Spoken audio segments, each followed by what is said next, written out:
আমি ইসরায়েলে যে ভাই বোনেরা আছেন তাদেরকে বলতেছি, হয়তোবা আমি বাংলায় বলছি, আপনারা বুঝতে পারবেন না।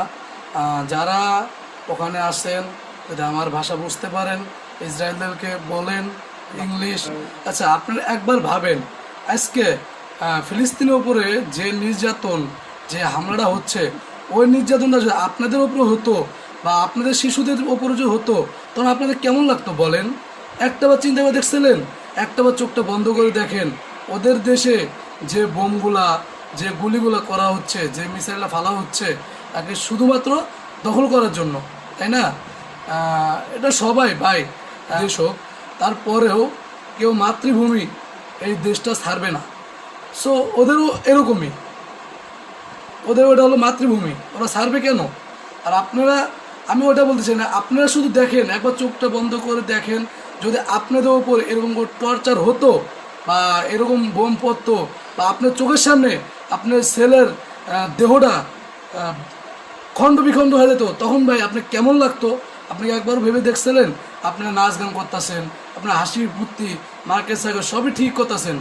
আমি এসব কিন্তু ইসরায়েলের জনগণকে বলতেছি, ইসরায়েলের লোকদের বলতেছি, অন্য কাউকে না। আপনারাই তো জায়গাটা চাচ্ছেন, তাই না?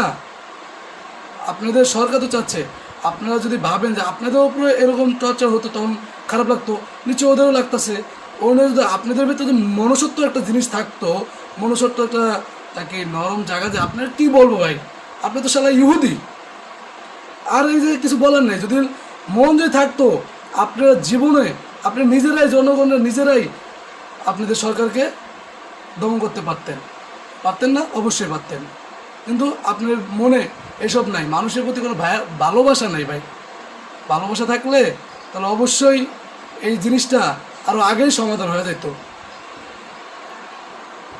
আপনারা ভাইবেন না যে আপনার জায়গাটা দখল করছেন বা এরকম করবেন, এতগুলো মানুষ মারছেন, সেজন্য নাচ গান করতেছেন, ওটা ভাইবেন না। দুনিয়ার ধার, পৃথিবীতেই শোধ হয়।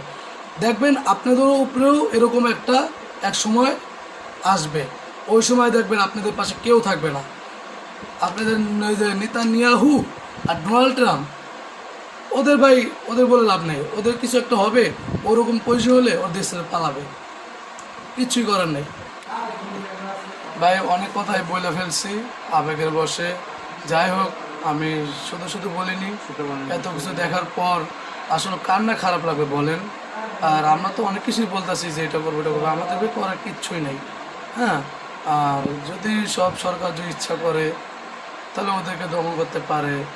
অনেকে দেখেন বলতেছে ইরান হুমকি দিছে, ইয়ামিন হুমকি দিছে, কই কিচ্ছু হচ্ছে না। তাই অনেক কিছু দেখার পর আপনাদের বলছি, আমাদের কোনো ভুল ভ্রান্ত হয়ে থাকে কথার মধ্যে, সবাই ক্ষমার দৃষ্টিতে। ঠিক আছে, আসসালামু আলাইকুম, সবাই ভালো থাকবেন, আমার জন্য দোয়া করবেন।